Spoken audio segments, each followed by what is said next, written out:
Good evening, everybody, and welcome to the Metal Magdalene with Jet right here on Metal Messiah Radio. Today we have with us a special guest. Back on the show, we have Lips of the Mighty Anvil. Welcome back to the show, Lips.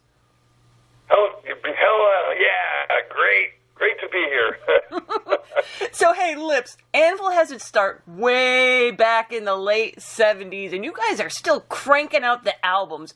What do you attribute to the longevity of this band, Lips?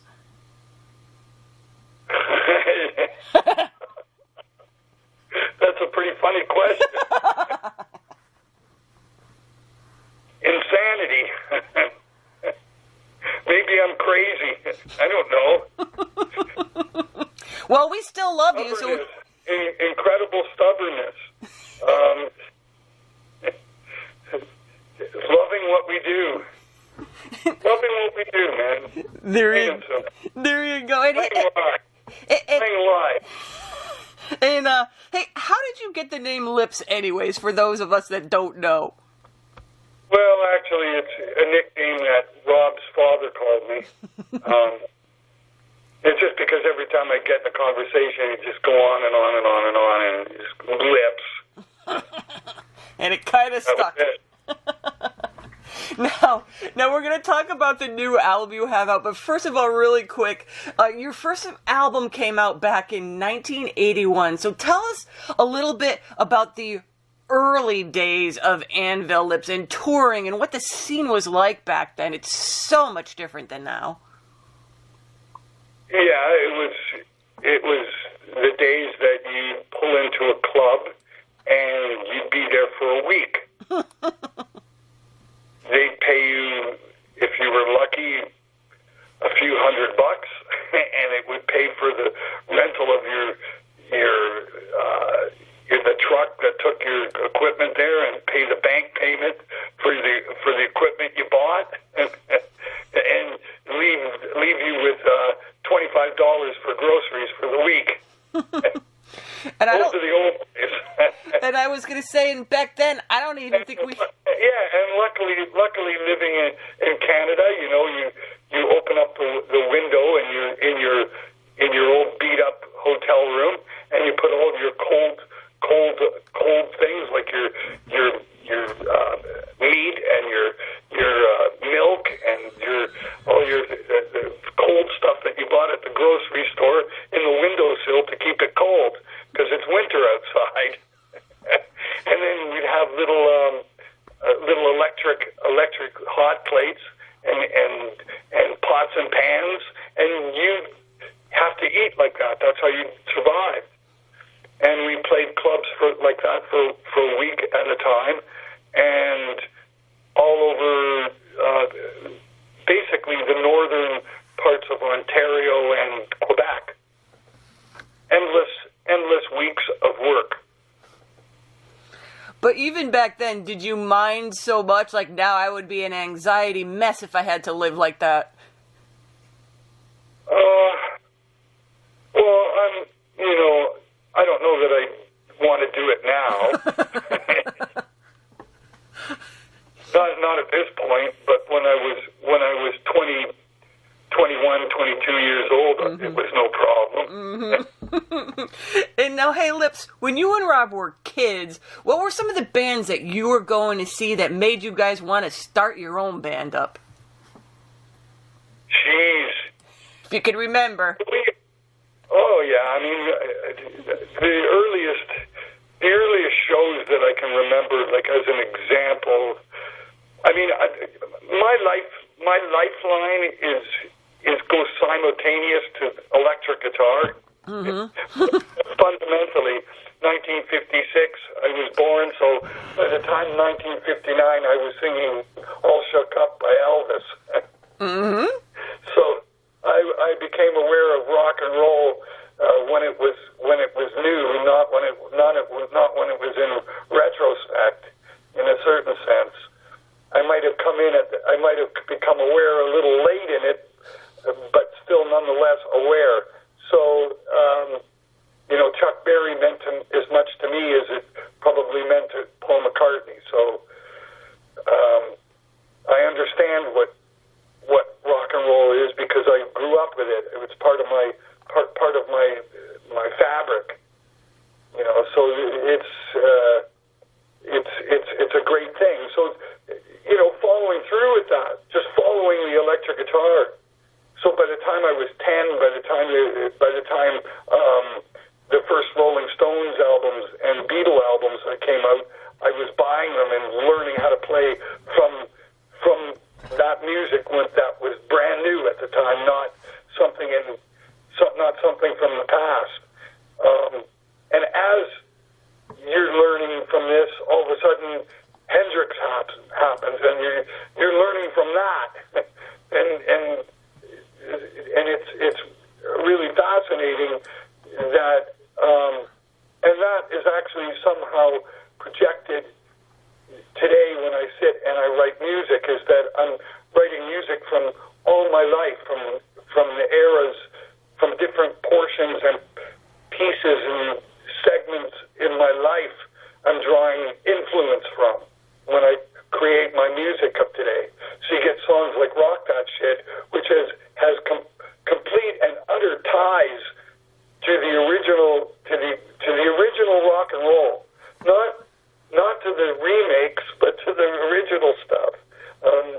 Still somewhat attached to it, and it's hard to get away from it because it's in the fabric of what I grew up with. Mm-hmm. And the way that I perceive it all, I'm one of the last guys, or one of the last bands that can actually honestly say, well, I was listening to this when it was new. You know what I mean? Unfortunately, I do, because I've been around the block a few times as well myself. So. Well, ultimately, it means that when these, just like the music of the '40s and all the musicians that made it passed away, they've never been replaced. No. Mm-hmm. And that goes for in all music. Nothing is replaceable. Mm-hmm. Nothing is a facsimile of it. There are facsimiles, but they don't seem to have what the original had. It's just the way it is. Mm-hmm.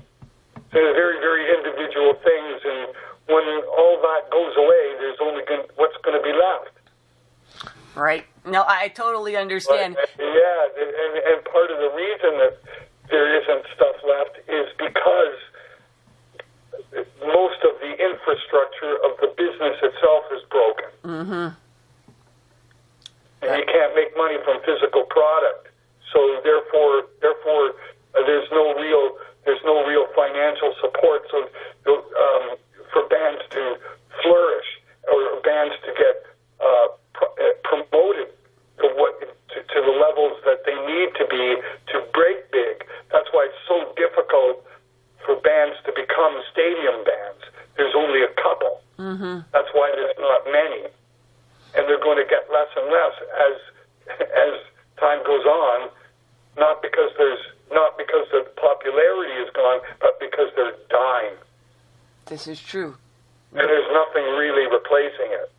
That's not in the same way because there's no infrastructure to raise things to the level that it needs to be to get that kind of commercial success. Mm-hmm.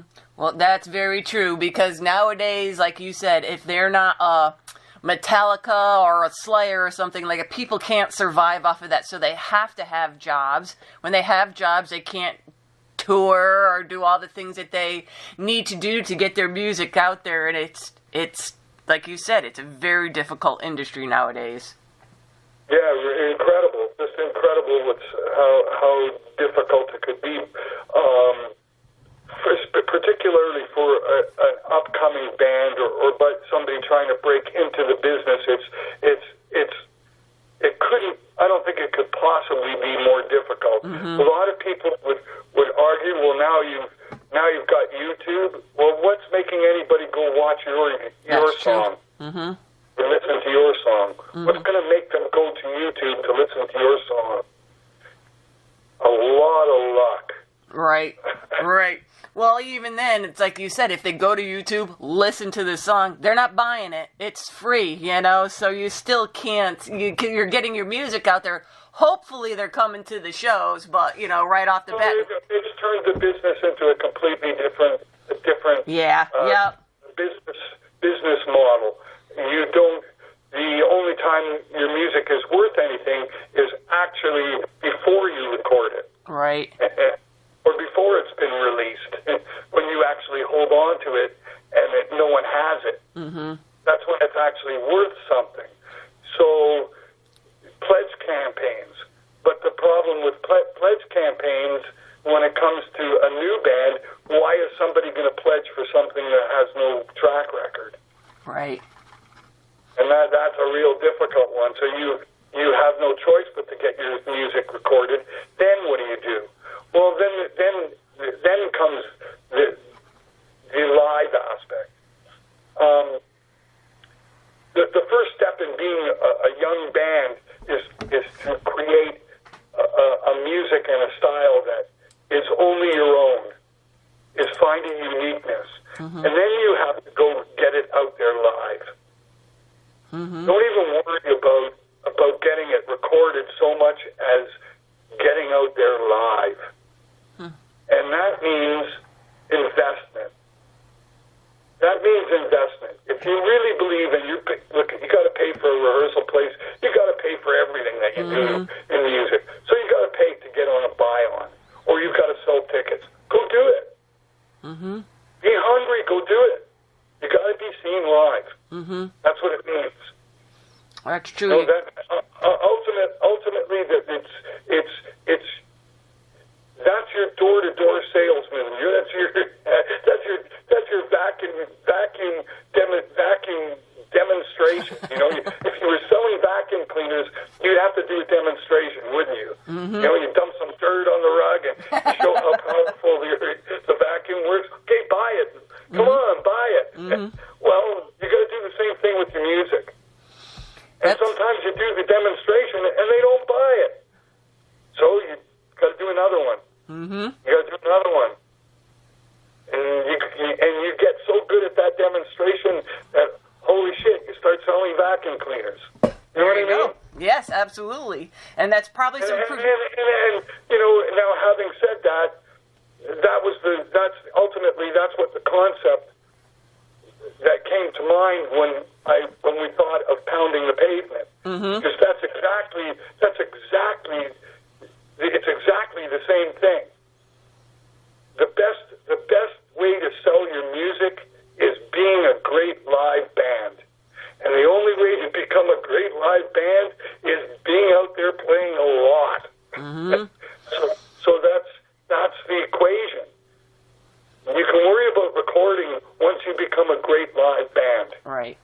You got to become a great live band that plays their own music, maybe some other covers in your own style, but your own style.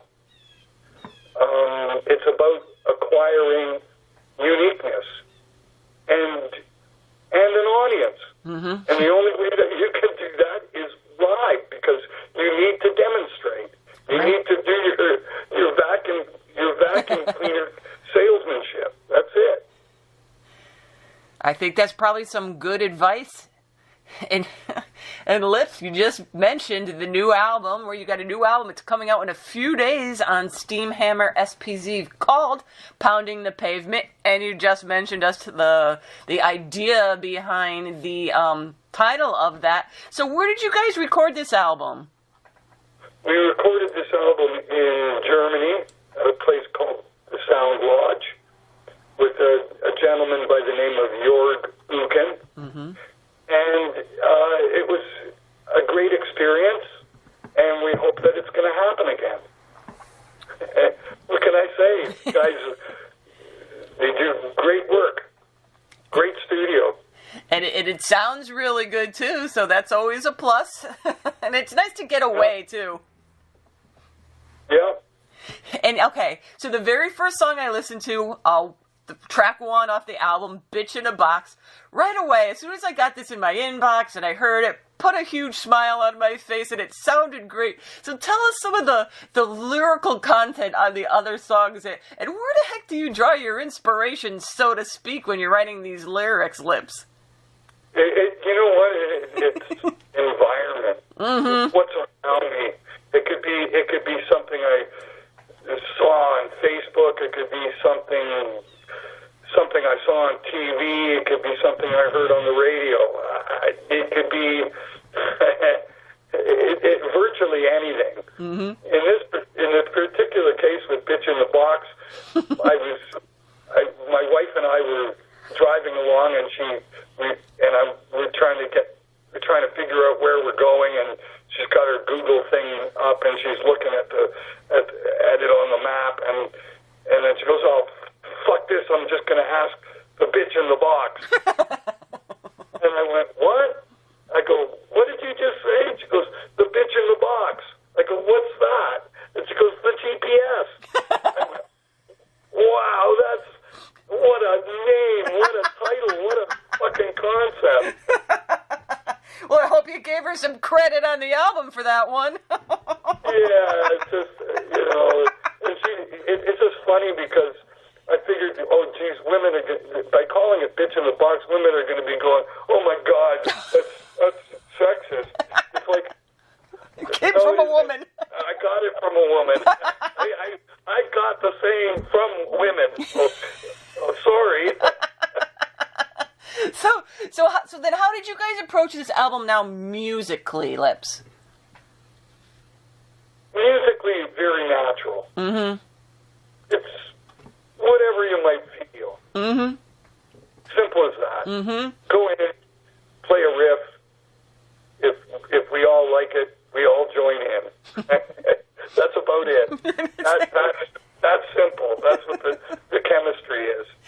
And now the art. A lot of times, sometimes I'll come up with a bunch of riffs on my own, and then just come in and I start it up, and then everybody starts playing along. Or sometimes it's just I plug in and I start playing, and the first riff that comes out becomes a song. Wow. It's that simple. That's nice. Because it's just the moment of, okay, I hear my guitar coming through. Okay, I'm in the mood to play. What do I feel? And you just start playing. You're not. It's when you're not thinking. That's the beauty. It's when you're not thinking. You don't think about what's next. It comes next. And now also, I love the artwork on the album too, the flying V, jackhammer pounding away at the pavement. So tell us a little bit about the artist, Lips. Well, the idea, of course, everything came at once because the title, when you come up with the title, with these alliteration titles, you have to come up, they have to work as a piece of art. You have to work in conjunction with the Anvil and say something about the state of the band. There you go. These are the parameters in finding a title. Now, we just happen to be in a Walmart parking lot waiting for the other guys to come out. And Rob and I are sitting there, and I'm hearing a jackhammer in the distance, and then all of a sudden it just struck me as we're pounding the pavement. You know what I mean? It's we're out here selling vacuum cleaners. Hey, that all sounded really beautiful, and then all of a sudden Walmart came into the equation. And I go, well, and here's the cover. We'll have some kind of jackhammer, and then it suddenly struck me, no, we'll use my flying V, and we'll make the headstock look like a jack, like a anvil pounding into the pavement. It's awesome. Yeah, cool. And lo and behold, there it is. Gave all those art directions and stuff to our artist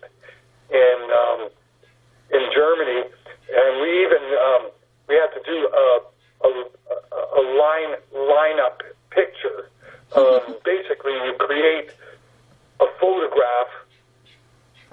It's we had to I had to hold my flying V in a certain way. Oh, jeez. Put the anvil in a certain way, the actual real anvil in a certain way to make it line up with the guitar neck so that he could superimpose them by using Photoshop. Well, it came out great. and of course he did that. So it's taken from my real flying V and from the real anvil, but it's done with artwork. So we actually, you would never think. I mean, we're always directly involved in the making of our covers. We might not be like another band that gives a title to an artist and make me a cover. No, we actually create the cover. In many cases, we go through all the painstaking aspects of creating the cover that we visualize. Mm-hmm. In the last cover, Rob painted it. He actually created it himself. So, I mean, that goes, so to speak. So there you go. So, I mean, so it's really ultimately,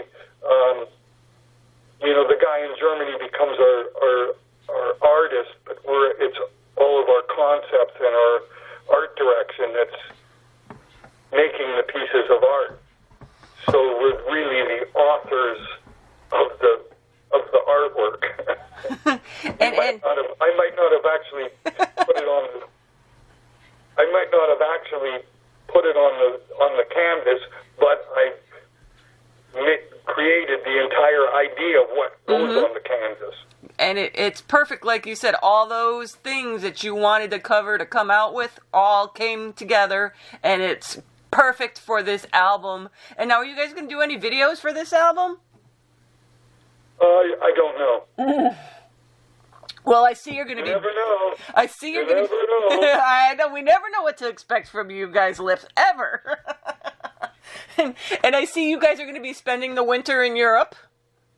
Yep. So tell us a little bit about that tour. Well, it's going to start February 1st, and we're not going to be coming home till May 20th, and then we start in the USA on actually, we finish April 20th and come home, and then May 2nd we begin in the USA. Oh, nice. So we have about 10 days off. Whew. That's not a lot of days to recoup and get ready to come over here to the USA. Yeah, and then we'll probably have only a day or two off, and then we start in Canada. Wow. In the middle of June. So then the end of August, we're supposed to go back to South America. So you're going to be busy. Yeah. Got about 200 or more shows to do. I saw your schedule. I was like, holy mackerel, they don't get many days off, but hey, you're out there selling your vacuum cleaners. That's right. That's right. And Lips, what's the best websites that people could go to follow the band, keep up to date on what's going on, where you're touring, and all that kind of thing? Yeah, you follow the Anvil Facebook page. There you go. So that's we're on that all the time, or follow Rob and I. Okay. And you'll see what's going on. Great. Well, hey, there you guys have it. Anvil has a new album coming out January 19th on SPV Steamhammer called Pounding the Pavement. And Lips, thank you so much for coming on the show to tell us about what's going on with the band, and all the best for you in 2018. Okay, thank you.